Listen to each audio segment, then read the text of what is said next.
জয় নিতাই, গৌর হরিবোল।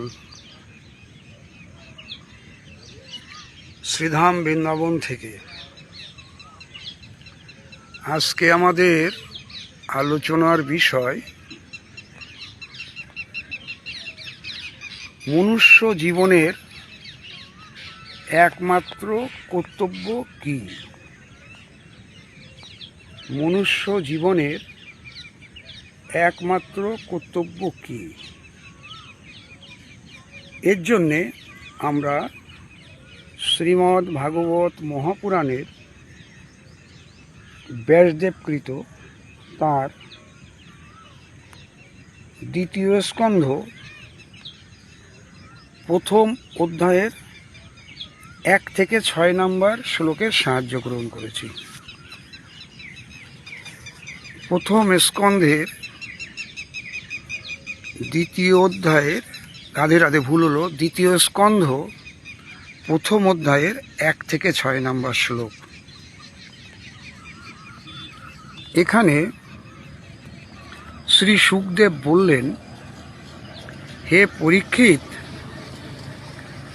লোক কল্যাণের পক্ষে তোমার এই প্রশ্ন অতি উত্তম। প্রশ্নটা ছিল সামনেই মরণ, এটা জানতে পেরে আমাদের কি করা উচিত। আসন্ন মৃত্যুপথ যাত্রী মানুষের পক্ষে কায় মনোবাক্যে করণীয় নির্দোষ কর্তব্য কি, এটা জিজ্ঞাসা করেছিলেন পরীক্ষিত মহারাজ। শুকদেব বলছেন, হে পরীক্ষিত, লোক কল্যাণের পক্ষে তোমার এই প্রশ্ন অতি উত্তম। মানুষের শ্রোতব্য, স্মর্তব্য এবং কীর্তিতব্য বিষয়সমূহের মধ্যে তোমার এই প্রশ্ন সর্বশ্রেষ্ঠ। আত্মজ্ঞানী মহাপুরুষদের কাছে এই প্রশ্ন অতিশয় আদরণীয়। বিষয়টি খুব সুন্দর, আপনারা একটু মন দিয়ে শুনবেন। হে রাজেন্দ্র, যেসব গৃহস্থ দিবারাত্র পরিবারকে নিয়েই ব্যস্ত থাকে, আত্মস্বরূপ জ্ঞানশূন্য, সেই গৃহস্থদের বলার, শোনার, চিন্তা করবার হাজার হাজার বিষয় আছে। তাদের সমস্ত জীবন এইভাবেই শেষ হয়ে যায়। রাত্রিতে নিদ্রা এবং স্ত্রীবিলাস এবং দিবাভাগে ধনোপার্জন ও স্ত্রী পুত্রাদি পোষণেই তাদের জীবন অতিবাহিত হয়। খুব সুন্দর সুন্দর কথা বলছেন এখানে আমাদের শুকদেব গোস্বামী পাদ সংসারী জীবের ক্ষেত্রে। 4 নম্বর শ্লোকে সংসারে যাদের অত্যন্ত ঘনিষ্ঠ আত্মপরিজন বলা হয়, সেই সব দেহ,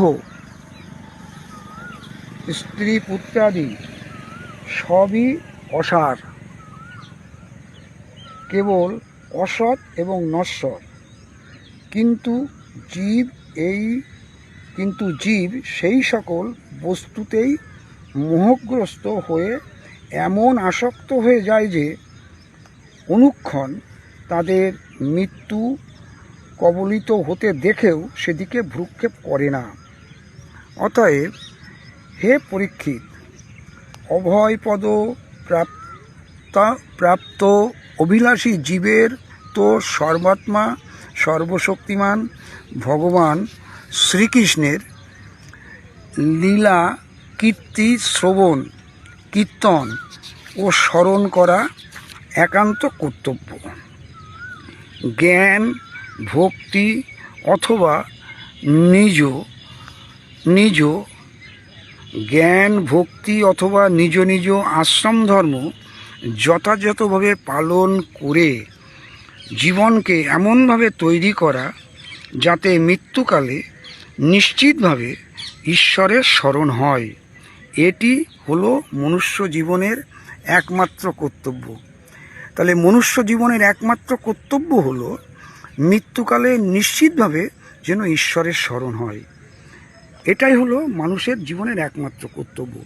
এখন এই কর্তব্য ছেড়ে দিয়ে যদি আমরা সব সময় সংসার নিয়ে ব্যস্ত থাকি এবং এই করতে করতে এক সময় মৃত্যুমুখে পতিত হই, তাহলে আমাদের মনুষ্য জন্মের সার্থকতা কিন্তু হলো না। হরে কৃষ্ণ কৃষ্ণ কৃষ্ণ হরে হরে, হরে রাম রাম রাম হরে হরে। এই সিদ্ধান্তটা আমরা পেলাম শ্রীমদ্ ভাগবত মহাপুরাণ তার 2য় স্কন্ধ 1ম অধ্যায় 1 নম্বর শ্লোক থেকে। ভিডিওটি ভালো লাগলে লাইক, শেয়ার, কমেন্টস করতে পারেন এবং যদি এইভাবে শাস্ত্র সিদ্ধান্ত অনুযায়ী বক্তব্য বা কথা বা ভাগবতীয় শাস্ত্র সিদ্ধান্তের আলোচনা শুনতে চান, তাহলে চ্যানেলটি সাবস্ক্রাইবও করতে পারেন। জয় নিতাই, গৌর হরি বল।